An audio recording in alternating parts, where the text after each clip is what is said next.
প্রচণ্ড পরিমাণের এক বোমা ফাটিয়েছে আইএইএ।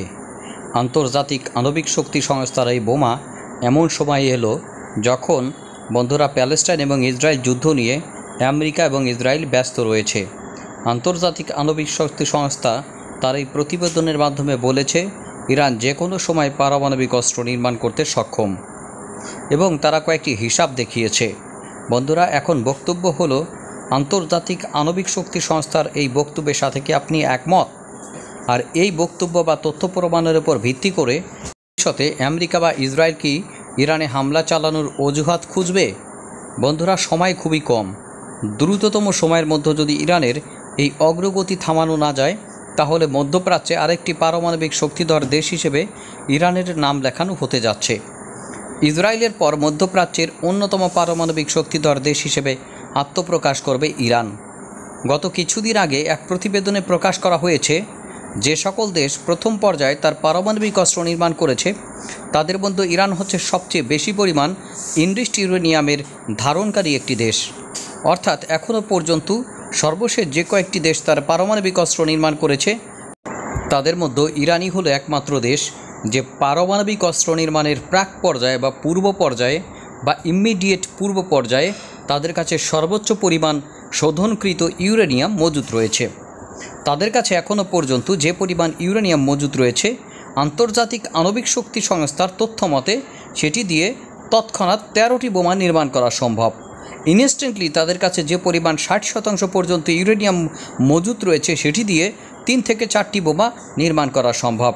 একজন আমেরিকান গবেষক এ বিষয়ে স্পষ্ট করে দিয়েছে 5 মাসের মধ্যে ইরান এইসব কাজ করতে পারে, সর্বোচ্চ তার 6 মাস লাগতে পারে।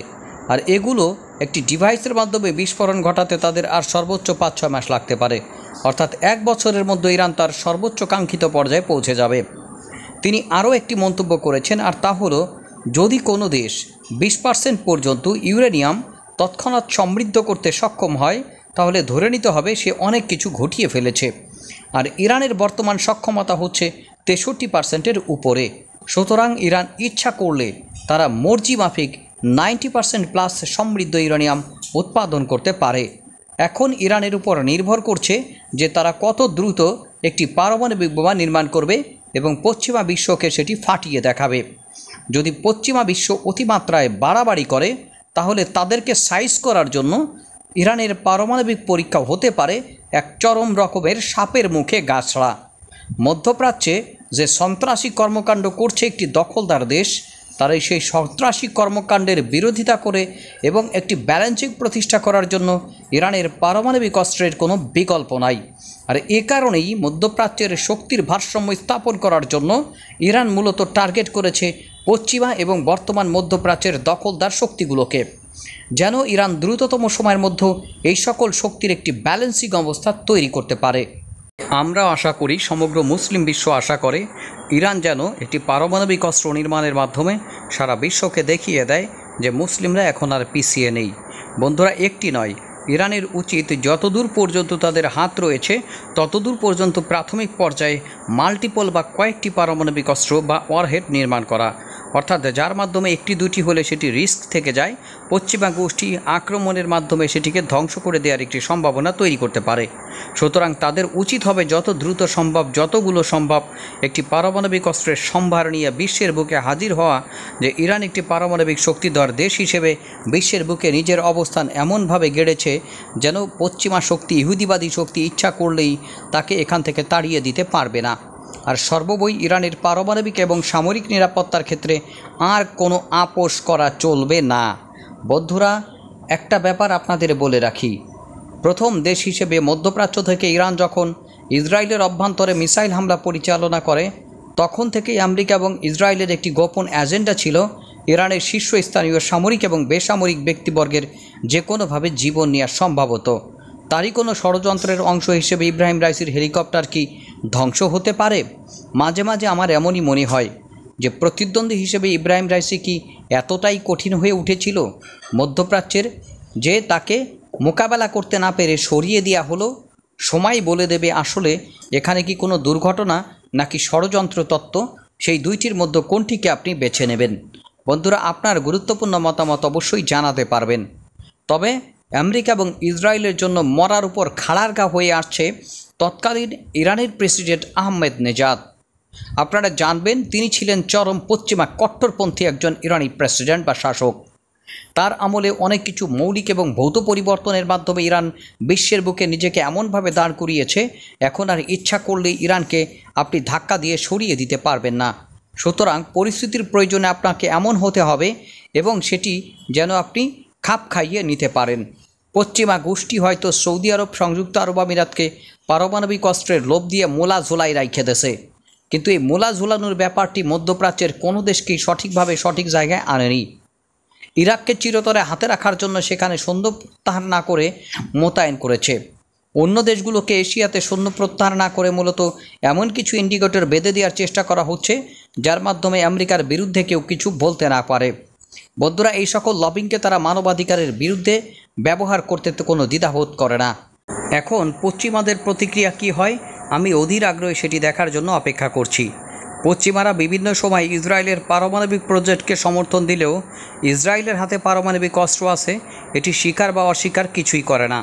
সুতরাং আন্তর্জাতিক আণবিক শক্তি সংস্থার পেট ব্যথা শুধুমাত্র ইরানকে নিয়ে। আন্তর্জাতিক আণবিক শক্তির পেট ব্যথা কখনোই ইসরায়েলকে নিয়ে হয় না।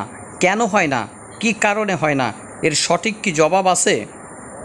এর যদি সঠিক কোনো জবাব না থাকে তাহলে আন্তর্জাতিক বা আইনগত বিধি অনুযায়ী আপনি ইরানকে ইনকোয়ারি করতে পারেন না। বন্ধুরা, ইসরায়েলে আপনাদের কাজ যায় না, ইসরায়েলে আপনাদের কোনো মূল্যায়ন নাই, ইসরায়েল থেকে আপনি কিছুই পান না, কিন্তু সবসময়ের জন্য এমন একটা বিষয় ভর করে থাকে যেন অন্যায়ের মধ্যে নিমজ্জিত এবং সেই অন্যায়কে তারা প্রশ্রয় না দিয়ে শান্তির পতাকা তারা উড়াচ্ছে। বন্ধুরা, ইরান যদি অন্যায় করে, প্যালেস্টাইনের অভ্যন্তরে ইসরায়েল কি করছে? বন্ধুরা, আরও অনেক প্রশ্ন থেকে যায়।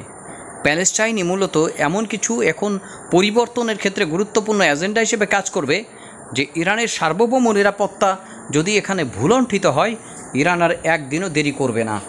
সম্ভবত তারা বুঝতে পেরেছে যে সকল প্রথম সারির সামরিক এবং আপনার বেসামরিক নেতারা এই ব্যাপারগুলোতে কথা বলতে আসবে তাদেরকে সরিয়ে দেওয়ার একটা নীল নকশা আঁটতে পারে অবশ্যই দখলদার রাষ্ট্রটি। আর এ কারণে ক্ষেপণাস্ত্র হামলার মাধ্যমে যতটা না অনেক কার্যকরী ব্যবস্থা গ্রহণ করা যায়, বন্ধুরা এখানে এমন পর্যায়ে ইসরায়েল এখন চেষ্টা করবে যে তাদের ভিতরে লোক ঢুকিয়ে সাবোটাসমূলক হামলার মাধ্যমে ইরানের এই সাফল্য বা অগ্রগতিকে ধূলিসাৎ করে দিতে। এদের বক্তব্যে এমন মনে হয় যে এখানে যদি তারা বড় ধরনের রিস্কও নিতে চায় তাহলে সেটি তারা করবে। বন্ধুরা, একমাত্র ইরানি প্রেসিডেন্ট হিসেবে তার অর্ডারেই ইসরায়েলি ভূখণ্ডে মিসাইল হামলা চালিয়েছে ইরান। এটি তারা মেনে নিতে পারেনি কোনোভাবেই না। তাদের অহংবোধে দেমাগে আঘাত লেগেছে। আর এই ব্যাপারটি ভবিষ্যতে হয়তো মিস্টার রাইসির জন্য কাল হয়ে এসেছিল। যাই হোক, নতুন আর একজন যে আসতেছে সে রাইসির চেয়ে 10 গুণ কট্টরপন্থী এবং সে পৃথিবীর মানচিত্রে দখলদার রাষ্ট্রটিকে বিশ্বাস করে না। তার নেতৃত্বে যদি ইরান পারমাণবিক অস্ত্র অর্জন করে তাহলে অবশ্যই ইসরায়েলের 12টা থেকে 13টা এমনকি 14টা বেজে যাবে।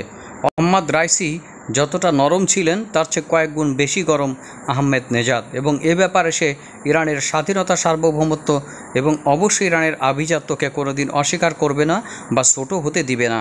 আর এ কারণেই সে সকলের সামনে মাথা উঁচু করে দাঁড়িয়ে থাকবে। আপনারা নিশ্চিত থাকতে পারেন আমেরিকা এবং ইসরায়েলের 12টা বাজানোর মাধ্যমে নতুন করে তাদের কফিনে শেষ পেরেকটি ঢুকিয়ে দেবে অবশ্যই ইরান এবং তার জনগণ। আপনাদের কি মনে হয়? ধন্যবাদ।